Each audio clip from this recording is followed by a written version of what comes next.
Welcome to day 4 of 30 Days to Better Balance. Today's workout is 12 minutes long and has 6 exercises. It's just slightly harder than yesterday's workout. Now we're going to do something called hip abduction.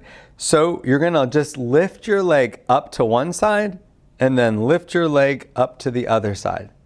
Now I'm holding on. You don't have to, but if you're struggling with this, I would say just holding on. And I'm not leaning. I'm not trying to lean right and left. There's another exercise where we do that, but in this one we want to try to stand up nice and straight and really lift our legs up to the side because that works the big hip abductors, which are the muscles on the outside of the leg. What those muscles do when we're walking is that's what holds you upright when you bring your other leg forward. So while you're moving one leg forward, the iliopsoas or the hip abductor muscles are contracting to keep your body straight so that you don't lumber side to side. Also, this exercise works the muscles that we use when we're stepping to the side. So if something happens and we have to quickly step to the side, you need strong hip abductors to do that. And again, I'm not leaning. If I'm getting tired, I could sit down. At any point in these 2-minute exercises, feel free to rest. I know I'm going to say that a bunch of times while you're watching these, but it's always good to rest as much as you need to. Don't overwork yourself. For you to see improvement, you just want to do a few more reps every time you repeat these exercises. So I'm just lifting my legs up to the side. And it can get pretty tiring. So if you want to stop and rest right now, you can. I've been practicing these to film these, and I can tell you my muscles are getting kind of sore lifting my legs up to the side. And it's one of those exercises you don't want to overdo it. If you overdo this, it can lead to a fall because you really do need these muscles to balance yourself. But that's also why it's good to exercise them. Just a couple more here and our last one. So now we're going to do side stepping. You're going to grab the back of the chair.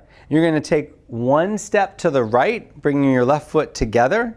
Then one step to the left, bringing your right foot together. You're just going to go back and forth. It's almost like I'm stepping over something, but there's nothing there. I do want to lift my feet off the ground when I do this. The goal is to do it without holding on for the full 2 minutes. Now, if you're tired at any point or fatigued, this can really fatigue these muscles, the hip abductor muscles on the sides of your hips. So if you're tired or sore, sit down or at least just stand and rest, but try to keep going when you can.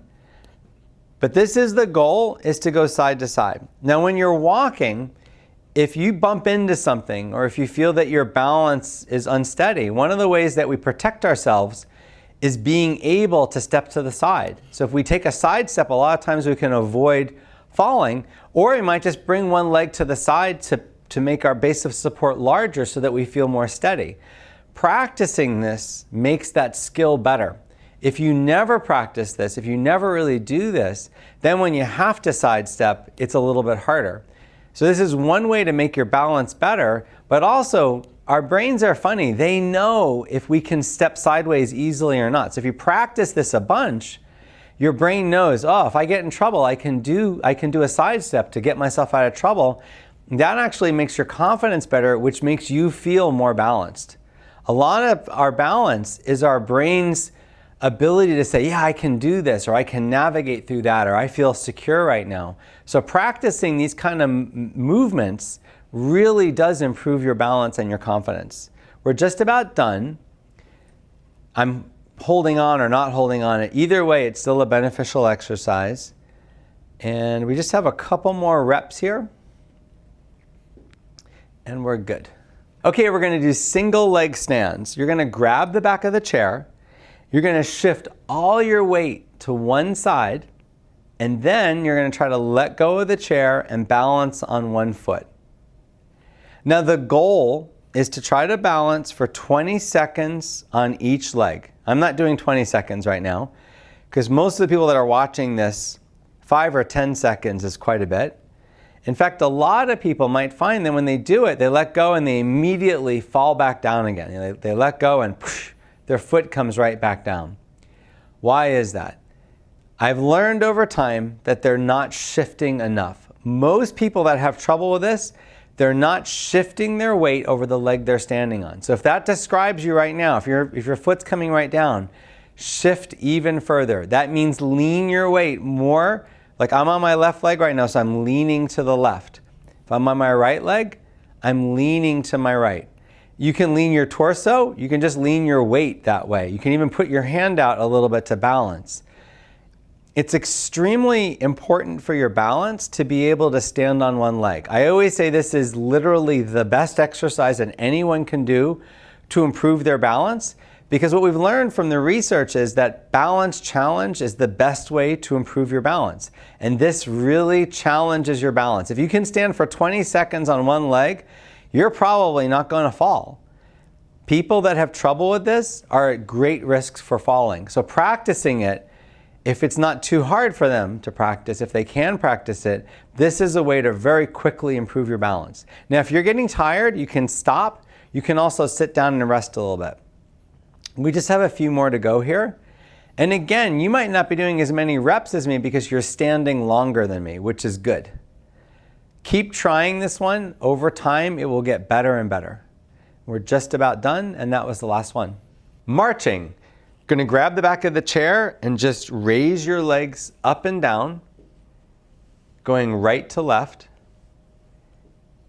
With any of these exercises, I'm going to do them for a total of 2 minutes, but if you get tired at any point, you can stop and sit down on the chair and just rest a little bit and resume when you're ready to. So you're just bringing your legs up as high as the back of the chair. This works the big muscle in the hip that hikes the hip called the iliopsoas muscle. The reason why I want to do this for 2 minutes total is because that seems to be the ideal amount of exercise to build some muscle strength.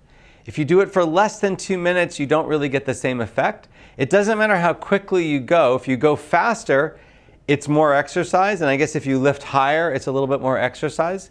But it's a great exercise to help you, especially if you're going up and down stairs or trying to step over things. You need that iliopsoas muscle as strong as possible. But it also, you're working your calves, you're practicing your weight shifting. It's a good exercise, especially for someone who's struggling to walk, to start practicing using all the muscles that you need when you walk, and it also helps you practice your weight shift. Now, if you're feeling really strong and balanced, you don't have to hold on to the chair. You can let go of the chair and do the same thing. My pacing might be a little bit faster than yours, so just take your time with it. Even slower is still effective. It's a good exercise. If your balance is a little bit off, you can put one finger here. I had started off with both fingers there. And we're just about done. Just keep going, shifting your weight.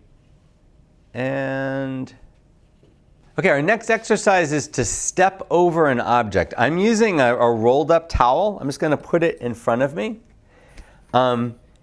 You can use whatever you want at home. And all I'm going to do is I'm going to grab on this first time with one hand, and I'm going to step over with my right leg and then step over with my left.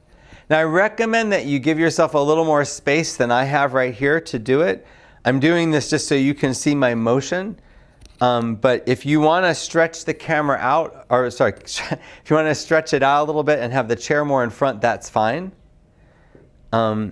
And I am alternating my feet. So first I'm going my right leg forward, and then the right leg back, and then my left leg forward, and then my left leg back. You can do it however you want, but I recommend making sure that both feet practice going over that.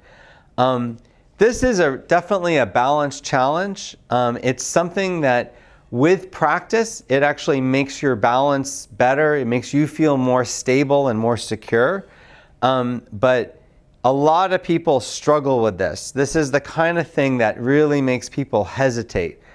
And that's why I practice it so much. Doing things that are challenging to our balance is how we improve our balance and definitely how we maintain our balance. So if you're not doing stuff like this on a regular basis, your balance suffers. And over time, those programs that we developed when we were young, they get more and more rusty because we're not practicing challenging our balance. So if you're at home and you've not been doing stuff like this and you look at this and you think this is just too hard, grab the chair and try to practice it.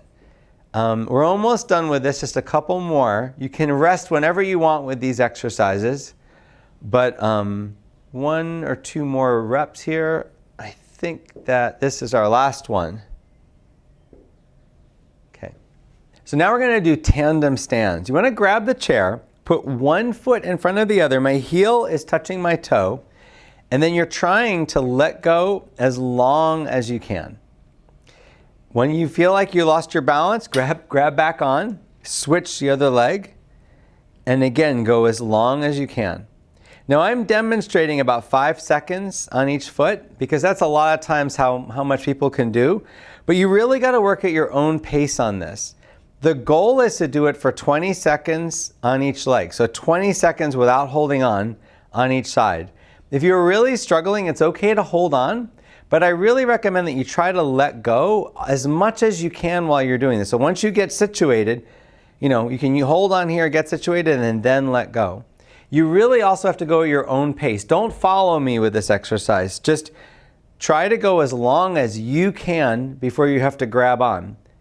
Now, if you're grabbing on every couple seconds, you're holding the whole time, it's okay. You got to start somewhere. Try just to hold on maybe with one finger, but as you get more confident, try to let go. Try to be letting go as much as you can. And make sure that you do shift your other leg, shift your feet so that you're doing it some with the right leg forward and some with the left leg forward. It's not going to be helpful if you do it all just with one leg forward. It's also very tiring if you do that. But you do want to go as long as you can. Longer and longer is better. The reason this exercise helps is because it helps you practice standing and balancing with a very close space of support. The further apart your feet are, the more stable you feel. The closer together, the more unstable. So this is a great beginning balance challenge because you're standing with something in front of you, but you're challenging your balance. Okay, and that's the last one. I hope you found this video helpful. Click the subscribe button if you want to see more videos like this.